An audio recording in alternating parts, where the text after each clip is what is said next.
My husband is a nice guy. I'm 19 weeks pregnant, and I've been plagued by nausea and vomiting almost every night. My husband, Dave, has been really supportive. He wakes up with me, helps me to the toilet, cleans up, and even makes me tea before we crawl back into bed. It's not great for either of our sleep schedules, but it's supposed to get better soon. Dave has always had trouble getting back to sleep once he's awake. Before we met, he dealt with insomnia and bouts of sleepwalking, and those issues still crop up, especially when he's sleep deprived. Lately, he's been talking a lot more in his sleep. I wake up earlier than him, and he's always mumbling stuff. It's mostly random sentences, as if he's at work or gaming with the boys. I've asked him if he remembers what he dreamt of, but he never has any recollection. Yesterday morning, he mentioned several girls' names. It irritated me and I wrote them down, trying to remember if one of them was an ex. I'm not ashamed to admit I even did a bit of Facebook stalking.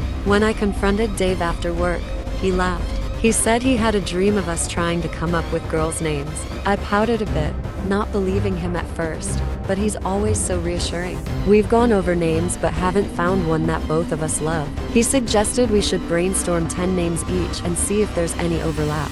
This morning, he was mumbling names again. I wrote them all down, considering these might be names he's thinking of. It would be a funny prank if my list of 10 names was full of matches with his. On my drive to work, I always listen to the radio.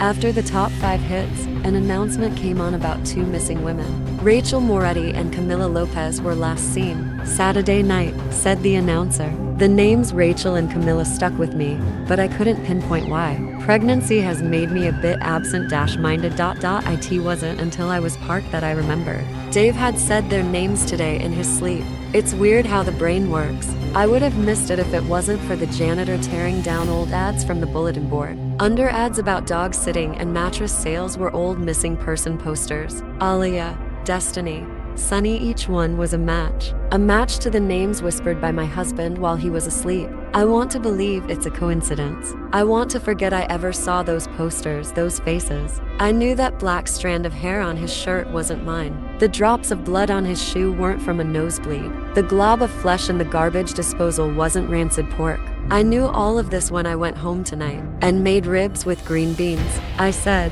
"Till death do us part," and I intend to stand by it.